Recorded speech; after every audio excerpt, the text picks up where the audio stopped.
Recently, I was at a race and I noticed something weird. Nearly all of the pilots were using the same radio, the RadioMaster TX16S. This one's my daily driver. I was one of them. And the reason that's weird is RadioMaster was not the one to pioneer this style of radio. The Jumper T16 was the first of this sort of family of radios. But for some reason, people seem to prefer the RadioMaster TX16S. And now we are in a position to wonder whether that's going to happen again.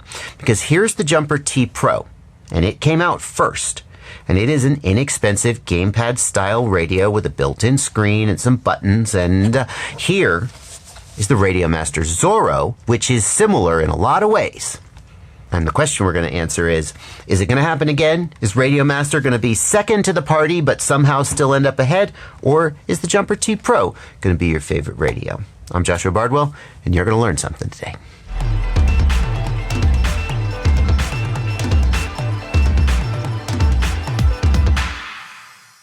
The Jumper T-PRO and the RadioMaster Zorro were sent to me by their manufacturers for this video. I have not received any cash or any other form of compensation in exchange for this video, and no one has had any preconditions or restrictions on the contents of this video before it was released. The first thing I noticed about the Zorro is how much bigger it is in my hands than it looked like it was gonna be when I was looking at the product shots before it released. These little grips here looked so stubby and tiny, and it just isn't. It's a much bigger and more substantial radio than it seemed like it was gonna be. Compared to the T-PRO, it doesn't look that much bigger along this axis.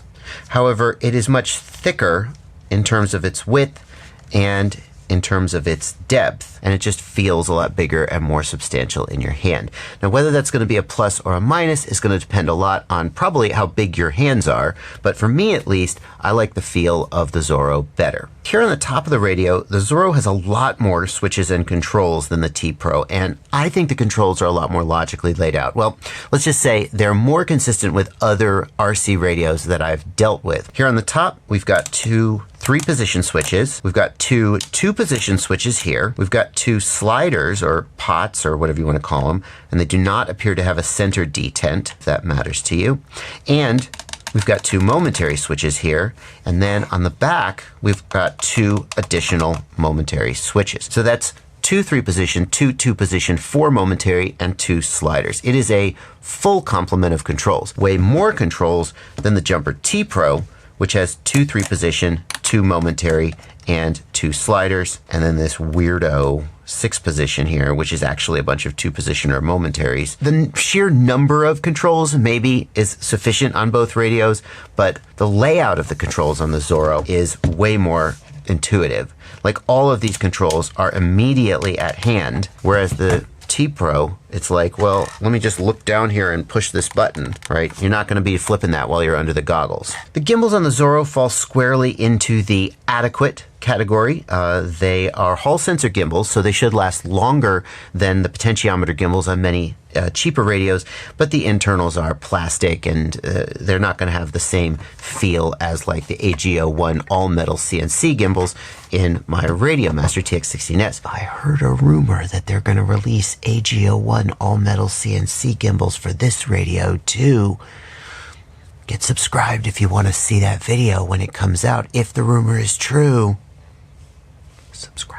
Here on the back of the radio are 2 screws, which are accessible without disassembling the radio. One of those screws is for adjusting the gimbal tension, and one of those screws is for adjusting the centering of the throttle. So the radio could be converted from mode 1 to mode 2. The throttle could be moved from the left to the right or vice versa without opening the radio. And here on the front of the gimbal are 2 screws, which will allow you to adjust the top and bottom travel of the gimbal. If you wanted to have a little bit shorter throw for some reason, some people prefer that, you could do that. But the one complaint I do have about the ergonomics is the position of this slider here.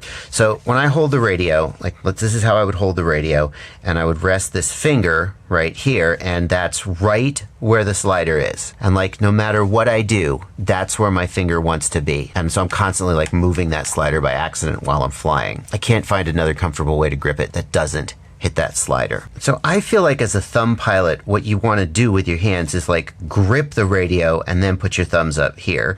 And when I do that, the radio is too high in my hand and I don't have sort of full range of motion here.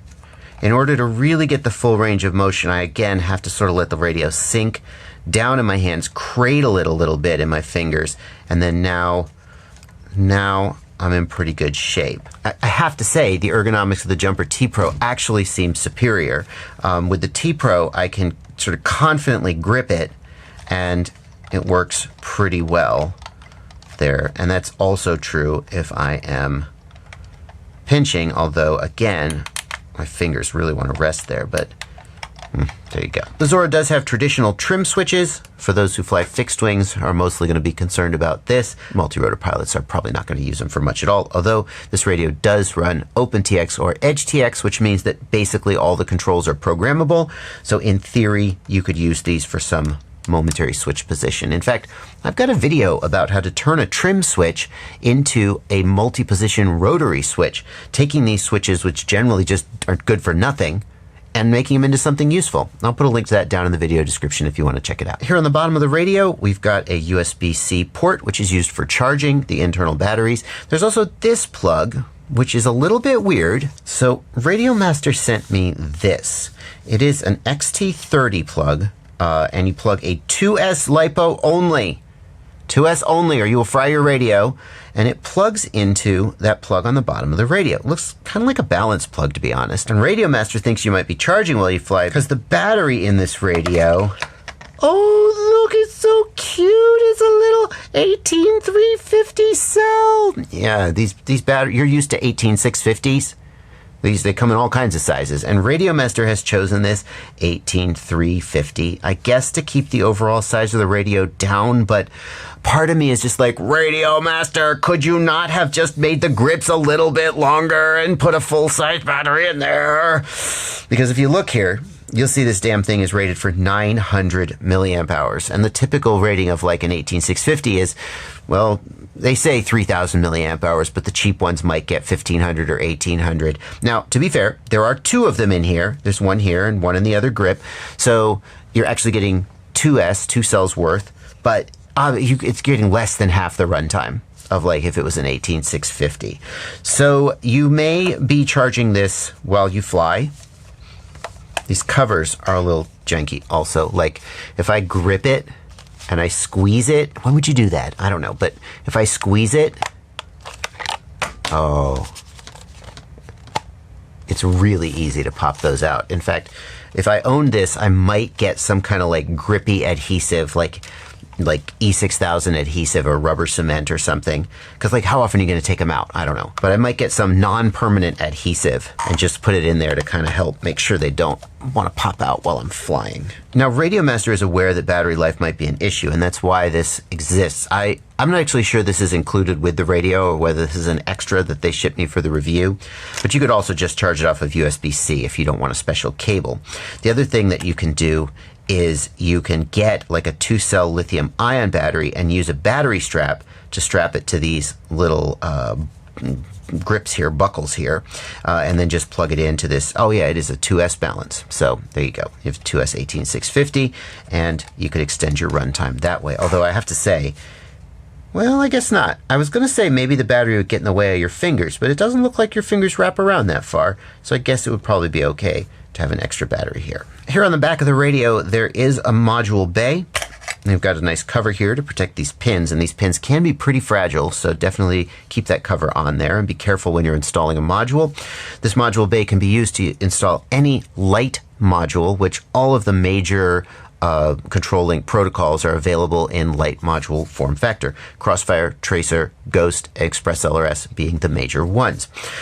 Whether you need this or not is going to depend on which radio module you get inside the radio, and the Zorro is available with several different ones. I'm going to tell you a little bit later in the video how to pick which one you need to get. Did you notice these two screw holes on the side of the radio? What the heck are they for? There's two on the left and two on the right. The answer is that they're not for anything today. RadioMaster has put them there with the anticipation of releasing accessories for the radio that will mount to the radio with those two screw holes. Who knows if they're going to actually do that, and who knows if you'll be interested in those accessories, but it is cool if you just like into 3D printing or making your own stuff, that if you want to mount something to the radio, there's a standardized way of doing that.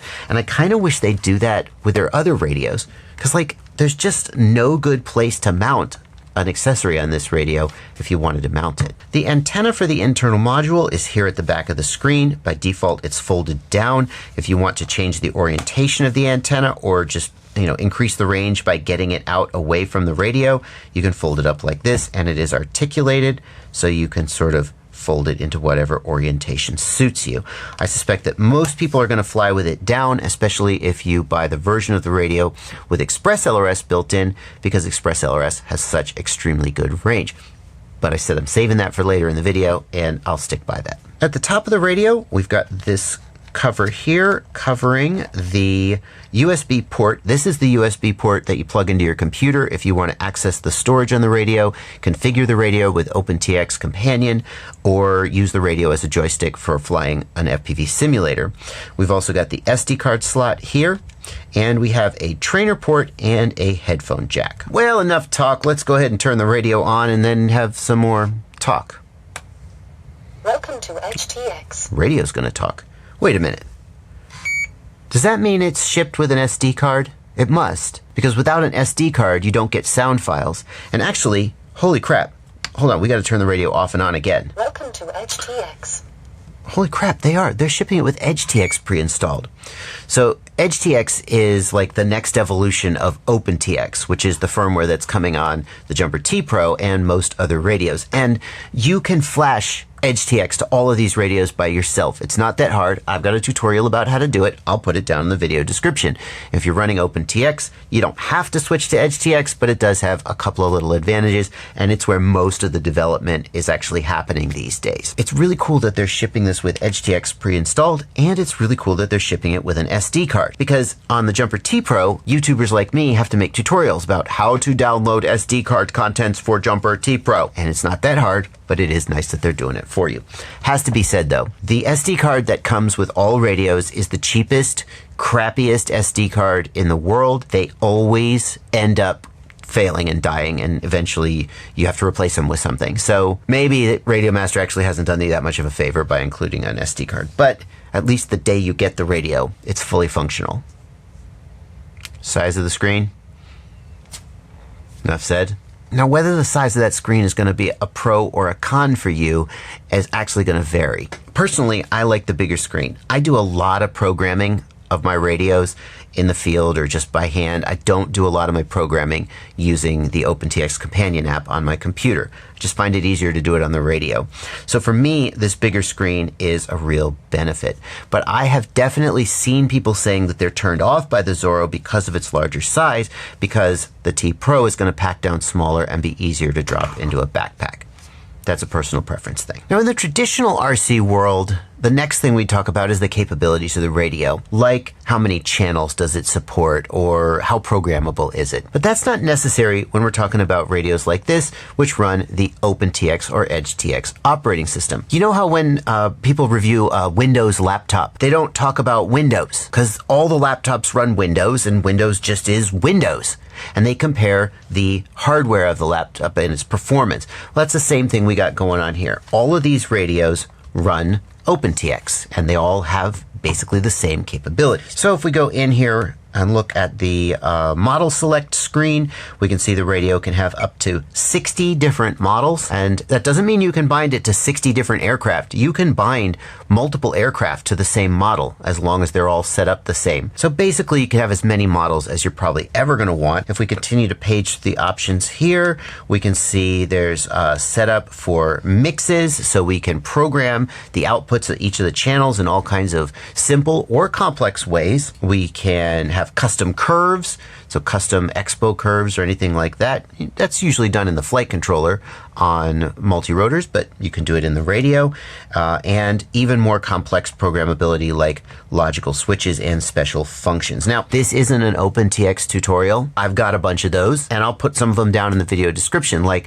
the one I would recommend you start with is just a basic how to get started with OpenTX, how to set up your first model kind of a thing. But suffice it to say, these radios are extremely programmable and have more capabilities than you're probably going to ever need. And frankly, the main downside is that they're a little bit harder to set up and a little bit more of a learning curve than simpler radios. But be that as it may, the capabilities of the operating system itself are not going to differentiate between these radios because they have the same capabilities. Now, the next thing we're going to do is go through the different variants of this radio, because there are 5 different variants of this radio, and help you figure out which one of those you're going to want to get. And I think I know which one's going to be right for most people. But before we do that, if you've been enjoying this video, if it's helped you make a buying decision, would you go down and hit the like button for me? That helps tell YouTube that this is a useful video, and it helps more people see the video, and I sure would appreciate it. Thank you so much for doing that. Okay, so there are 5 different variants of this radio.